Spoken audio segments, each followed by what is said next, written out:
it was also 1,000,000,000 different colors. Not like just 700 reds and 300 blues, but every shade of red and every shade of blue by the billions, and all of the electromagnetic spectrum. The black hole absorbs the galaxy. The virus kills the child. Everything eats something else. And so I saw myself as the same as everyone. Nobody above, nobody below. Because the only above was the infinite itself. I was inflated with peace, beauty, love, joy, understanding, knowledge, paradise, bliss, heaven, awe. And inside of each human being, I could see the divine light itself, a fleck of gold inside the very core of every human being, radiating outward. And I saw this in live time. If I go back to Earth, can I come back here? And the voice said to me, yes, you come back here. And I went inside and I could still see through this like eyeball of my heart space. And I could see the angelic being, and I could see back to the edge of heaven, and then it just closed.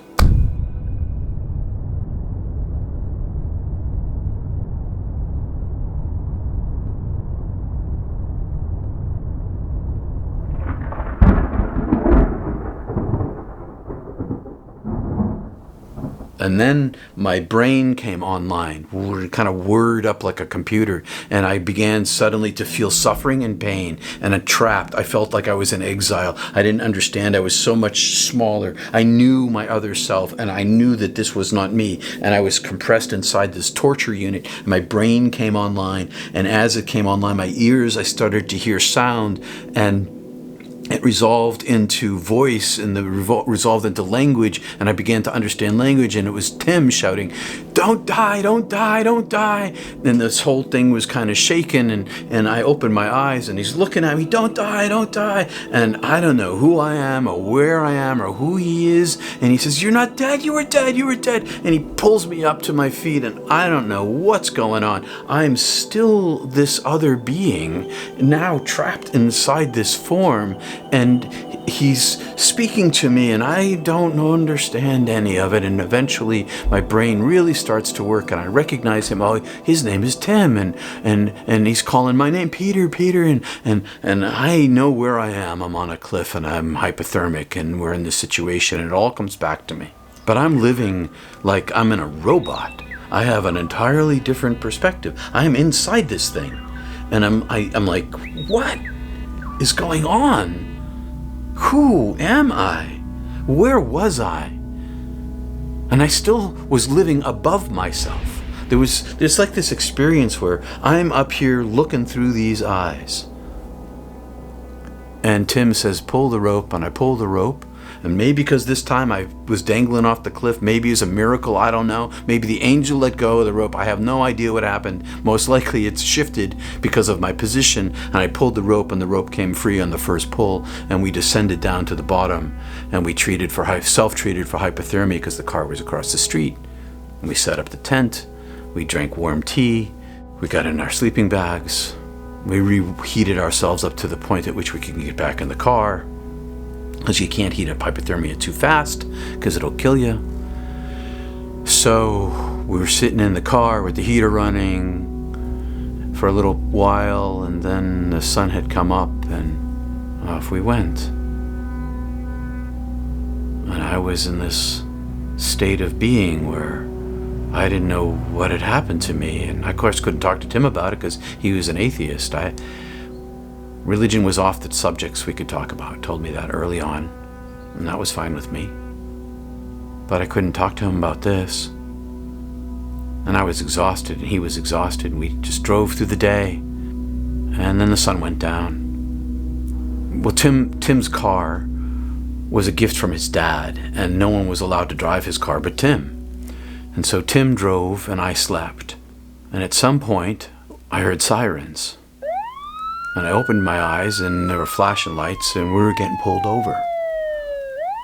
And a Mountie came up to the window, and he said, "You guys have been speeding through our town. I just caught you here." Here's your ticket. Oh, you're from the United States? You have to pay your ticket now. I'm not paying our ticket now. We'll mail it in, Tim says. Cop says, no, Americans, you go back home and you pretend that this never happened. So you have to pay your ticket now. And Tim says, we're not paying that ticket now. And he said, all right, you're under arrest. Come in with me, get out of the car. Get out of the car, handcuffs, put us in the back of his cruiser, into the cell in the station, marching past the guy at the desk, handcuffs off, close the door, and we're in a cell. And we're like, what are we doing? And he says, you can't get out until you pay your fine. So we dug deep and we pulled out the money we had and we paid our fine through the bars, and he brought us back to our car and off we went. We stopped, had dinner in Calgary, and eating pizza was like this crazy experience of mashing energy into my mouth, this swallow, this thing in this body. It was such a strange experience. When I was dead, I had no food, no water, no energy. I was energy. I could move at the speed of thought. Being in the body was this crazy neon experience with loud noises and hard tables in this pizza joint. Get back in the car, fall asleep. We're driving down the road. I wake up. I say, hey, Tim, you're on the wrong side of the road, Tim. He's like, no, I'm not. I was like, yeah, you are. I can see headlights coming right at us. Oh. He steers back in the right space. I fall back asleep again. I wake up again. I see headlights coming right toward us. I say, Tim, you're on the wrong side of the road again. Now we're flying down this road. He's like, no, I'm not. I said, yes, you are. And we get in this argument about it. And I grabbed the wheel and I jerked the wheel. We weren't in the wrong lane, and we jerked off to the right, and he caught the wheel, and we were into the gravel, and we were kind of like off the side of the road, and we came back across the road in this slow motion. Everything's in slow motion. There's cassette tapes flying through the air, and pens and pencils, and we're screaming, ah! And we come by, the front end of this 18-wheeler's coming at us, and we missed this thing by an inch. We're like right in front of it, big, huge headlights, and we're like, wah! And we missed this thing. Tim jerks the wheel the other way. We land out to the right side this time again, and back in we go, underneath the flatbed, into the rear wheels.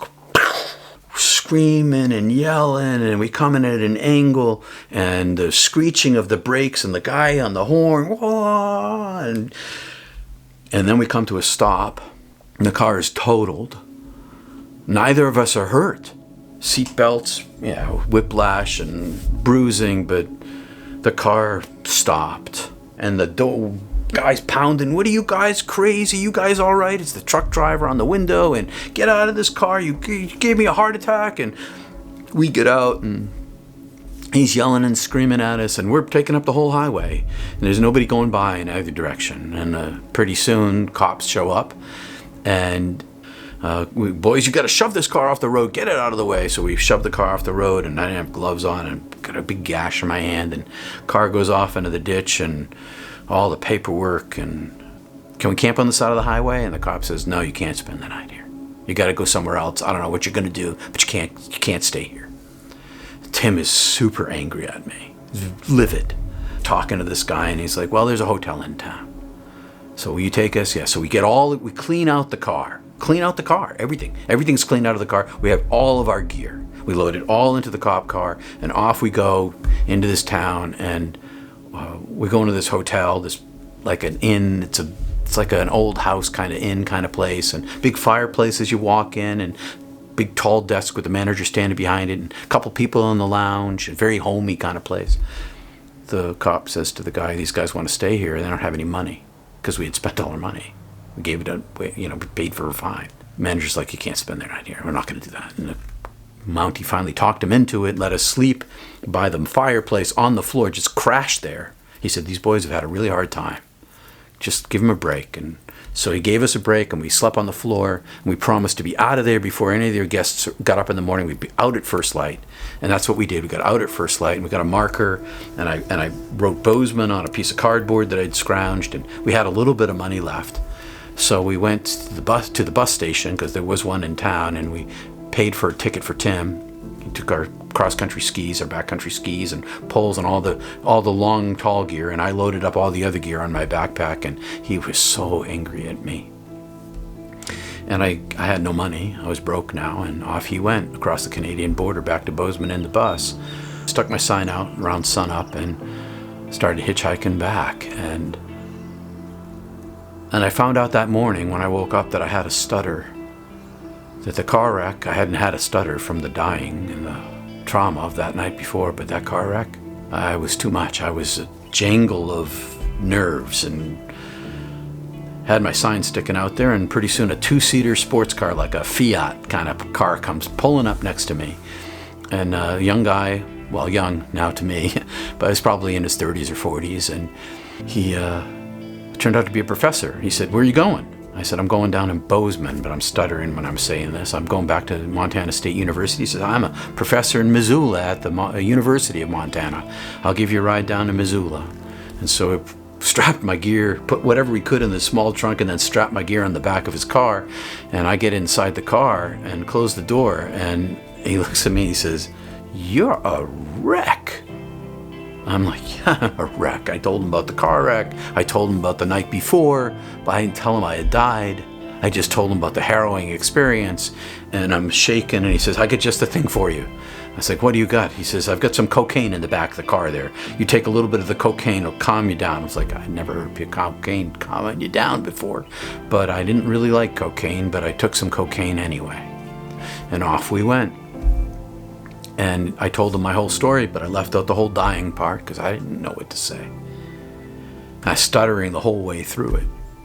And we concocted this plan to get us across the Canadian border, because he's a gay professor and I'm a young man. And so we pretended that we were father and son, and I had a different name, and I'd been up there doing my thing, and he'd come up to get me because he'd been divorced from my mom, and and I was living out east because that's why I had a different passport. We made up this whole story, and we lied our way through the gate there back in the United States, and he dropped me off in Missoula. I decided to get off the car in Missoula before we went into the city, because I figured I'd have a better chance of getting a ride on the highway. So I stayed on that highway for hours. No one would pick me up, and there were very few cars anyway. So sometime after sunset, I am a freaking mess.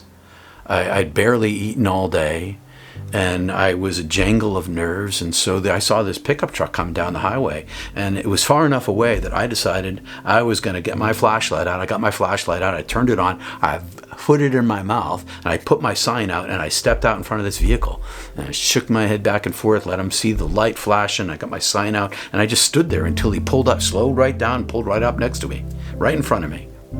And I walk over to him, and he's like, cowboy hat, handlebar mustache, like the quintessential rancher. And he says, "Son, what's going on here?" And I said, "Mister, I need your help. I'm a wreck, and car wreck, and trauma, and just trying to get to Bozeman." And he said, "Well, I'm not going to Bozeman, but I'll tell you what I'll do. You get in this truck." So I threw my backpack in the back of this truck, and tell him my story. He says, "Son, I'm going to buy you dinner." So he took me to this diner, and he bought me dinner, and he sat there and drank a cup of coffee. Well, I sat there and ate, and then I'm going to pay for your ticket. So he brought me to the bus station, bought me a ticket to Bozeman. He said, "Son, here's a quarter for the phone call for your mom. Call her collect." And off he went. And so I called my parents, and I had this wicked stutter. And I'm like, Mom, Dad. And I'm like, "What happened? Are you okay?" I said, "I'm fine. We totaled the car. I've got a stutter, but I'm going back to Bozeman, and some guy just helped me out, and I'm taking a bus." And I told him some of what happened, but never about how I died. And then off back to Bozeman, and get off the bus in Bozeman, and I walk back. I was living in a co-op, a men's co-op. Walk back to the co-op and go inside. I had a great room in the basement with a little fireplace, and I unpacked my gear, and my roommate asked me how I was, and I was stuttering, and I just went to bed.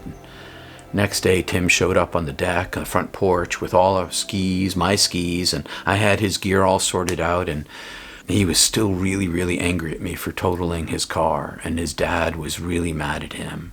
And so although we had this really incredible time together where I trusted him with my life and he trusted me with his, he said, we just can't be friends anymore.